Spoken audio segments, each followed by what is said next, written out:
എന്താണെന്ന് വെച്ച് കഴിഞ്ഞാൽ ഇപ്പോൾ നമ്മൾ ഇത്രയും ദിവസമായിട്ടുള്ള ഒരു അനിശ്ചിതത്വം അവസാനിക്കുകയാണ്. ആദ്യം തന്നെ സ്കൂളിൽ നമ്മൾ പറഞ്ഞ പുതിയ ഒരു PTA വേണം എന്നുള്ളത് അംഗീകരിച്ചുകൊണ്ട് പുതിയ PTA നിലവിൽ വന്നു. ഒരു PTA പ്രസിഡന്റ് എന്നുള്ള ഞാൻ, ഒരു 2 വൈസ് പ്രസിഡന്റുമാർ, 5 എക്സിക്യൂട്ടീവ് മെമ്പർ, അങ്ങനെ 23 പേര് അടങ്ങുന്ന ഒരു ഗ്രൂപ്പാണ് ഇപ്പോൾ PTA ആയിട്ട് നമ്മൾ തിരഞ്ഞെടുത്തിട്ടുള്ളത്. നമ്മുടെ ആവശ്യങ്ങൾ മാനേജ്മെന്റ് ഇപ്പോൾ എല്ലാ 100% അംഗീകരിച്ചു.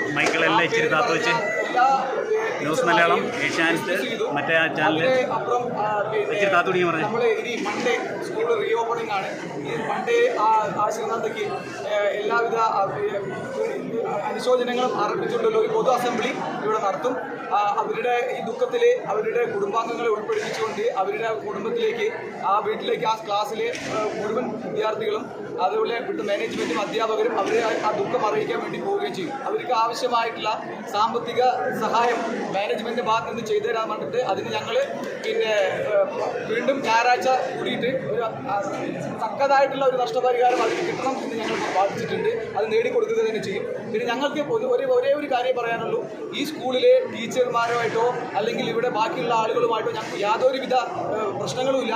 ഞങ്ങളുടെ പ്രശ്നം ഞങ്ങളുടെ വിദ്യാർത്ഥികൾ, ഞങ്ങളുടെ കുട്ടികൾ ഇവിടെ നന്നായി പഠിക്കണം എന്ന് തന്നെയാണ്. അതിനു വേണ്ടിയിട്ട് മാത്രമാണ് ഞങ്ങൾ ഇത് വന്നത്. പുറത്തുനിന്ന് ഇടപെട്ട എല്ലാ രാഷ്ട്രീയ കക്ഷികൾക്കും ഞങ്ങൾക്ക് എല്ലാവർക്കും അവർക്ക് ഒരുപാട് സന്തോഷമുണ്ട്, അഭിനന്ദനമുണ്ട്. പക്ഷേ ഇപ്പോൾ നമ്മുടെ കുട്ടികളുടെ ഭാവിയാണ് പ്രധാനപ്പെട്ട കാര്യം. അതുകൊണ്ട് മൺഡേ തന്നെ സ്കൂൾ തുറന്ന് പ്രവർത്തിക്കും.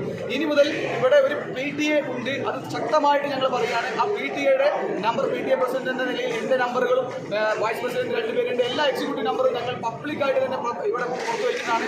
കുട്ടികൾക്ക് ഏതൊരു പ്രശ്നങ്ങൾ വന്നാലും ആ കുട്ടികൾക്ക് ഞങ്ങളെ മിങ്കിൾ ചെയ്യാനുള്ള ഒരു ഓൺലൈൻ പ്ലാറ്റ്ഫോം, കുട്ടികളുടെ പരാതി കേൾക്കാൻ വേണ്ടിയിട്ട് ഞങ്ങൾ PTA ഭാഗത്ത് ഒരു ജെൻസിൻ്റെ ഭാഗത്ത് കേൾക്കാൻ ഒരു ജെൻസും, ഒരു ലേഡീസിൻ്റെ ഭാഗത്ത് അല്ലെങ്കിൽ പെൺകുട്ടികളുടെ ഭാഗത്ത് കേൾക്കാൻ ഒരു വുമൺ ഇതും നമ്മൾ ഉണ്ടാക്കും തന്നെ ഉണ്ട്. അതിൻ്റെ എന്ത് വേണമെങ്കിൽ നമുക്ക് ഇത് തന്നെ പറയാവുന്നതാണ്. ഇത്രയാണ് ഞങ്ങൾ മാനേജ്മെൻറ്റിനുള്ള എല്ലാ ആവശ്യങ്ങളും മാനേജ്മെൻറ്റ് അംഗീകരിക്കുന്നത്. ബാക്കിയുള്ള കാര്യങ്ങളൊക്കെ നമ്മൾ PTA ടീച്ചേഴ്സിന് കൂടി പറയാൻ ഒരുപാട് കാര്യങ്ങളുണ്ടാവും. മേബി മാനേജ്മെൻറ്റിൻ്റെ റൂളിങ്ങിൽ അവർക്ക് ചില പ്രഷർ കാരണം സംഭവിച്ചതാവാം. അപ്പോൾ അവരെ കൂടി കേൾക്കാനുള്ള ഒരു അവസരം കൂടി സൺഡേ ഞങ്ങൾ ഉൾപ്പെടുത്തിയിട്ടുണ്ട്. പിന്നെ സെൻറ്റ് ഡൊമിനിക്കിൽ സൺഡേ ആണ് ഞങ്ങൾ തീരുമാനിച്ചിട്ടുള്ളത്. പിന്നെ ഇത്രയും നാൾ പോലെയല്ല ഇനിയുള്ള PTA വരാൻ പോകുന്നത്. വളരെ ട്രാൻസ്പെറൻ്റ് ആയിട്ട് കുട്ടികളുടെ പ്രശ്നങ്ങൾ കേൾക്കാനും പിന്നെ അവർ ഒരിക്കലും മെൻ്റലി ഹരാസ് ചെയ്യുന്ന ഒരു പ്രവൃത്തി ഇനി സ്കൂളിൽ നിന്ന് ഉണ്ടാവില്ല എന്ന് മാനേജ്മെൻറ്റ് ഉറപ്പ് നൽകിയിട്ടുണ്ട്.